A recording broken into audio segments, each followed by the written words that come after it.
Hello friends, सभी को होली की हार्दिक शुभकामनाएं। और फ्रेंड्स, इस वीडियो में डिस्कस करेंगे कि नवोदय विद्यालय समिति जो आपका इलेक्ट्रीशियन का पेपर हुआ था 8 मार्च 2022 को ये परीक्षा हुई थी। फाइनली सेकंड शिफ्ट में जो परीक्षा हुई थी आपकी 12:30 से 3:30 बजे तक इलेक्ट्रीशियन कम प्लम्बर का ये पेपर है दोस्तों। इस वीडियो में डिस्कस करेंगे कि पेपर का पैटर्न कैसा रहा था, किस प्रकार से क्वेश्चन आए थे। तो सबसे पहले दोस्तों बात करते हैं नॉन टेक्निकल में। तो नॉन टेक्निकल में आप देख पा रहे हैं इस प्रकार से इसमें क्वेश्चन आए थे, और उसके बाद में डिस्कस करेंगे जो आपके ट्रेड से संबंधित प्रश्न जो आए थे वो किस प्रकार से इसमें आए थे। तो दोस्तों यहाँ पर आप देख पा रहे हैं रीजनिंग के इस प्रकार से क्वेश्चन आए थे। आप वीडियो को पॉज करके आप इसे सॉल्व कर सकते हैं। बहुत ही यानी कुछ अटपटी इसमें रीजनिंग आपसे पूछ ली थी, और यहाँ पर आप इस प्रकार से क्वेश्चन ये रहे हैं। तो आप दोस्तों इन क्वेश्चनों को आप देख सकते हैं किस प्रकार से इसमें क्वेश्चन आ रहे हैं। तो दोस्तों जल्दी से इन क्वेश्चनों को खत्म करते हैं। बात करते हैं प्रश्नों की। तो 60 प्रश्न नॉन टेक्निकल थे और 60 प्रश्न इसमें आपके टेक्निकल से पूछे गए थे। इस प्रकार से रीजनिंग आई थी। रीजनिंग का लेवल थोड़ा आपका यानी आपका कुछ हार्ड मानेंगे आईटीआई को देखते हुए, तो ये हार्ड क्वेश्चन इसमें पूछे गए थे। अब दोस्तों ये आपकी जनरल अवेयरनेस इस प्रकार से आई थी, ये आप देख सकते हैं।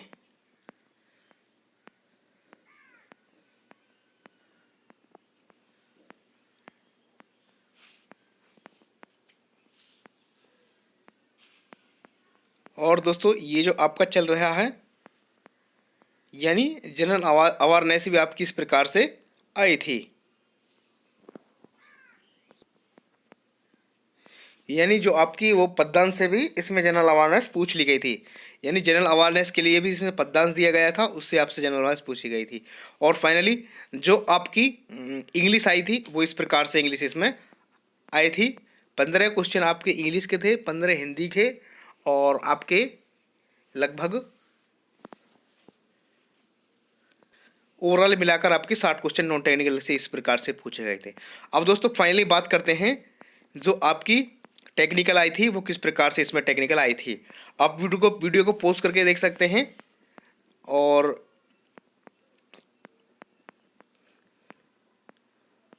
ये आपकी हिंदी आई थी इस प्रकार से।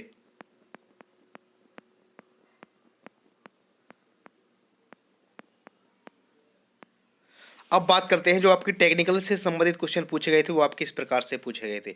यानी 50 हर्ट्ज आपूर्ति फ्रीक्वेंसी पर आपके यानी 12 पोल हैं तो आपकी गति कितना होगी, तो आप आसानी से निकाल सकते थे।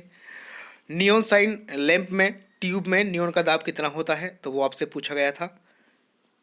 आगे चलते हैं फ्रेंड्स, ये आपको टर्न और आपको धारा दी गई थी, और जो आपसे चुंबक के वाहक बल पूछा गया था तो आप निकाल सकते थे।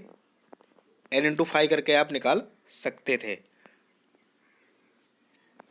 n×i करके आप आसानी से निकाल सकते थे।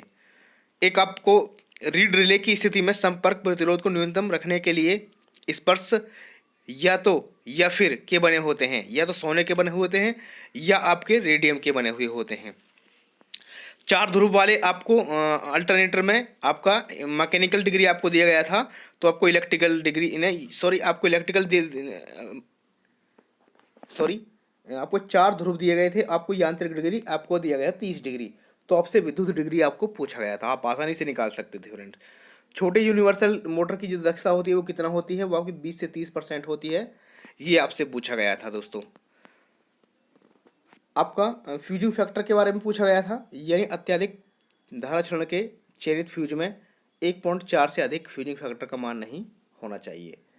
इलेक्ट्रीशियन का जो सोल्डर होता है उसके लिए कितना कितना कॉम्बिनेशन होता है वो इस आपसे पूछा गया था। एक प्रकार की जो आग है वो किससे बुझाई जाती है, तो आप सभी को पता है कि एक प्रकार की आग वाटर से ही आपको बुझा ली जाती है। तुल्यकालिक मोटर में यदि प्रतिफोल फेज आर्मेचर प्रतिरोध नगण्य है तो आंतरिक कोण कितना होगा, तो 90 डिग्री होता है, ये आपको लगा देना था। निम्न में से कौन सा विद्युत धारा का उसमें का एक उदाहरण है, तो आपको इसमें कर देना था। कुल परिपथ का प्रेरकत्व ज्ञात कीजिए। ये कुछ इसमें चित्र आपको नहीं दिया गया है, चित्र यहाँ पर आपको यही चित्र से आपसे पूछा गया था, यानी समांतर में जुड़े हुए थे, ये आपसे पूछ लिया गया था। एक क्वेश्चन आपसे ये पूछा गया था, तुल्यकालिक मोटर की चाल नियंत्रण संभव नहीं होता। ये आपसे सत्य असत्य के बारे में पूछा गया था।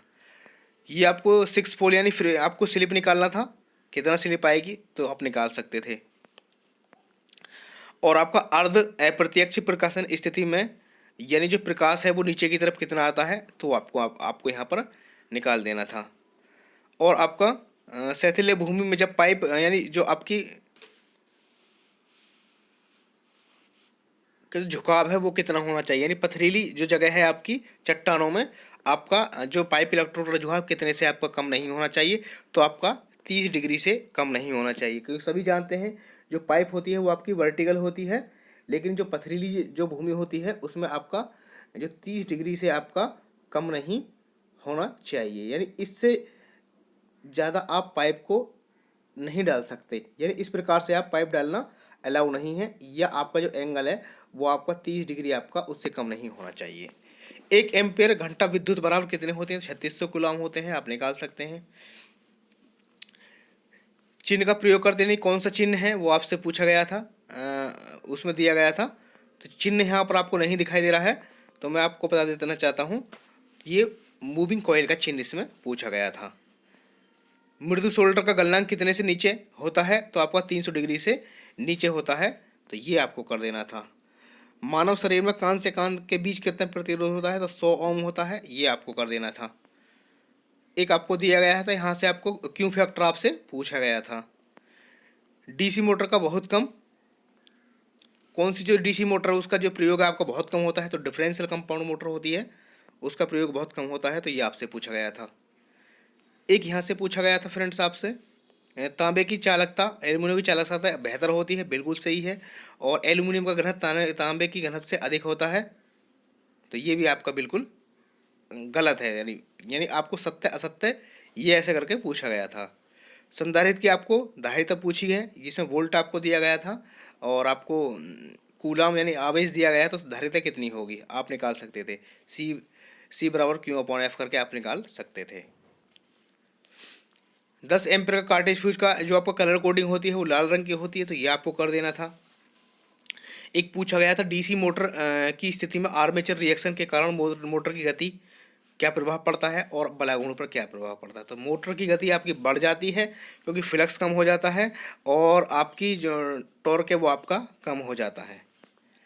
और आपका निम्न में से कौन सा स्त्री विद्युत स्त्री के अपतापन का कारण नहीं हो सकता है, तो ओपन फ्यूज आपका इस प्रकार से आपका उसका कारण नहीं होता है, यानी निम्न वोल्टेज के कारण आपकी जो आपकी प्रेस है वो गर्म हो सकती है। दोषपूर्ण थर्मोस्टेट है तो भी ज़्यादा गर्म हो जाएगी, और गलत सेटिंग है तो भी गर्म होगी। लेकिन आपका जब फ्यूज ओपन हो जाएगा तो आपका कतई गर्म नहीं होगी।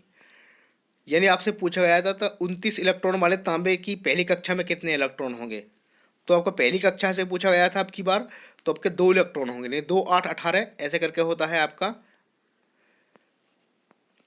आपसे पूछा गया निम्न में से किस डिवाइस का विश्लेषण 2 समांतर SCR के संयोजन से किया जाता है, तो आपको ट्रैक होता है, तो ये आपको कर देना था। डीशंट मोटर के लिए आर्मेचर प्रतिक्रिया उपेक्षित है, तो बलागुण के प्रति आर्मेचर धारा की विशेषताएं क्या होंगी, तो मूल बिंदु से गुजरने वाली सीधी रेखा में होंगी, तो राइट आंसर आपको कर देना था। चिन्ह का उपयोग के लिए किया जाता है, तो आपका पैदल पार पथ, इसमें चिन्ह आपको नहीं दिखाया जा रहा है, तो आपको कर देना था। स्क्वायर केज के संबंध में निम्न में से कौन सा कथन गलत है, तो ये आपको कर देना था। यानी रोटर प्रतिरोध अधिक होता है, तो ये आपका इन तीनों में चारों में से गलत है, तो आपको कर देना था। 33वें क्वेश्चन की बात करते हैं। किसी परिपथ में 6 ओम प्रतिरोध है जिसमें इतने प्रतिघात है, तो इसकी प्रतिघात आपसे इम्पीडेंस पूछा गया था, तो आपको निकाल देना था। मिरर स्केल की सहायता से मापन यंत्रों में किस प्रकार की त्रुटि को दूर किया जाता है, तो मिरर आपका स्केल की सहायता से आपका लंबन त्रुटि यानी पैरेलैक्स एरर को आपको दूर किया जाता है। अमेरिकन वायर गेज AWG में इसका व्यास को किस में मापा जाते हैं, तो इसको व्यास को आपको मील्स में मापा जाता है, न ही इंच, न ही mm, न ही सेंटीमीटर, आपका मील्स में मापा जाता है। निम्न में से कौन सी मोटर वॉशिंग मशीन में अत्यधिक उपयोग की जाने वाली मोटर है, तो वॉशिंग मशीन में आपका capacitor start squirrel cage induction motor आपकी होती है, तो आपको कर देना था। निम्न में से कौन सा प्राथमिक सेल नहीं है? तो निकिल आयरन जो सेल है वो आपका सेकेंडरी सेल है, तो आपको कर देना था। एक पूछा गया था आपका किसी सज्जा श्रेणी यानी डेकोरेट श्रेणी में 5 वोल्ट लैंप का उपयोग किया जाता है। यदि आपूर्ति वोल्टेज 230 वोल्टेज है तो कितने लैंपों को श्रेणी में जोड़ा जा सकता है? तो 40 लैंपों को जोड़ा जा सकता है। आप आसानी से बिल्कुल कर सकते थे। यानी टेक्निकल कहीं ना कहीं थोड़ा मतलब मॉडरेट लेवल का मान सकते हैं, क्योंकि कुछ क्वेश्चन मतलब ऐसे भी थे जो पहली बार ही देखने को मिले होंगे। एडिशन स्क्रू लैंप होल्डर की जो आपकी क्षमता होती है वो आपकी कितनी होती है? तो आपकी 200 वाट से अधिक और 300 वाट से आपकी कम होती है। निम्न में से कौन सी यूनिवर्सल मोटर की विशेषता नहीं है? तो आपकी निम्न स्टार्टिंग टॉर्क इसकी विशेषता नहीं है। और आपका आईई नियम के अनुसार भवनों में प्रयुक्त कम और मध्यम वोल्टेज लाइनों का ऊर्ध्वाधर अंतराल क्लियरेंस कम से कम आपका 2.5 मीटर से कम आपका नहीं होना चाहिए। चिन्ह का उपयोग किस डिवाइस के लिए किया जाता है? तो आपको इसमें चिन्ह नहीं दिया गया है फ्रेंड्स। एक आपको इसमें दी जा रही है, तो आपको इसमें आपको पूछा गया था कि उसका रिएक्टेंस कितना होगा। तो XL इजिकल टू 2πfl करके आप यहाँ से अपने निकाल सकते थे। Which of the following statement incorrect, यानी कौन सा आपका स्टेटमेंट है जो करेक्ट है वो आपको कर देना था। In lead acid cell the paste of use for active material for the आपका फूरे प्लेट, यानी कौन सा मटेरियल एक्टिव मटेरियल के रूप में यूज किया जाता है? तो आपको PbO2 आपको कर देना था। अब इस प्रकार से जो क्वेश्चन है दोस्तों ये पूछे गए थे, यहाँ से आपको देखने थे, यानी आपके 44 क्वेश्चन तो सही थे, लेकिन 45 यानी आपके 15 क्वेश्चन थे अब आपके कुछ टफ यानी हार्ड पूछे गए थे। इस प्रकार से आप देख सकते हैं, यानी काफ़ी इसमें आपके पूछे गए थे वाइंडिंग वगैरह से, तो बहुत ही आपको टफ लगे होंगे फ्रेंड्स यदि आप परीक्षा में गए होंगे तो यहाँ पर आप देख पा रहे हैं इस प्रकार से ये क्वेश्चन पूछे गए थे। आप वीडियो को पॉज करके देख सकते हैं। कुछ आपके जीनो डायोड वगैरह से पूछे गए थे, डायोड वगैरह से, इस प्रकार से फ्रेंड्स। कुछ आपके ट्रांसफार्मर से पूछे गए थे, यानी 15 क्वेश्चन आपके इस प्रकार से ही पूछे गए थे। तो दोस्तों इस प्रकार से पेपर आया था। उम्मीद है दोस्तों आपको वीडियो अच्छी लगी होगी, तो प्लीज़ वीडियो को ज़्यादा लाइक और शेयर करें। चैनल पर नए हैं तो प्लीज़ चैनल को सब्सक्राइब कर लें, क्योंकि मैं ज़्यादातर इस वीडियो लाता रहता हूँ। तो thank you for watching this video, see you next time.